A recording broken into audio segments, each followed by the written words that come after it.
Ward number 7માં ફરી એકવાર ભાજપના ઉમેદવારોને વિરોધનો સામનો કરવો પડ્યો હતો। શહેરના વોર્ડ નંબર 7માં ભાજપના ઉમેદવારોના પ્રચાર દરમિયાન સ્થાનિક રહીશોનો ભારે રોષ જોવા મળ્યો હતો, જેને કારણે ઉમેદવારોને લેવાના દેવા પડી ગયા હતા।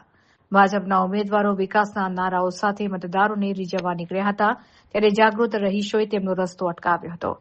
મતદારોએ આકરા તેવર બતાવતા સીધો સવાલ કર્યો હતો કે છેલ્લા 5 વર્ષમાં તમે કયા કામો કર્યા? અગાઉ આપેલા વચનોનું શું થયું? પહેલા જૂના કામોનો હિસાબ આપો, પછી જ વોટની આશા રાખજો। રહીશોનો આક્ષેપ છે કે ચૂંટણી સમયે હાથ જોડીને આવતા નેતાઓ જીત્યા પછી ક્યારેય વિસ્તારની મુલાકાત લેતા નથી। વોર્ડ નંબર 7માં મુખ્યત્વે પીવાના પાણીમાં સતત ડ્રેનેજનું ગંદુ પાણી ભળવાની ફરિયાદ છે, તો ચોમાસા બાદ રસ્તાઓની હાલત દયનીય હોવા છતાં તેનું સમારકામ નથી થયું। વિસ્તારમાં રખડતા ઢોરોના ત્રાસને કારણે અકસ્માતો થઈ રહ્યા છે, જેવી સમસ્યાઓનો સામનો કરવાનો વારો આવ્યો છે।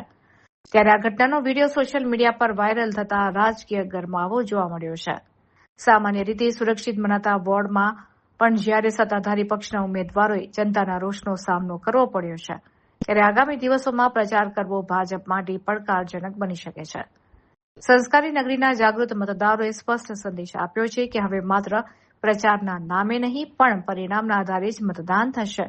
આ વિરોધને પગલે અન્ય વોર્ડમાં પણ રાજકીય પક્ષોમાં ચિંતાનું મોજું ફરી વળ્યું છે।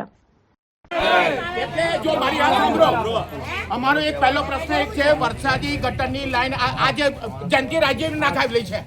જયંતિ રાજ્ય ઓલું હું સાબુ છું, હા, અને કામ નહીં થતું।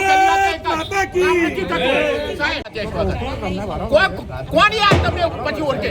તમે 9 વર્ષ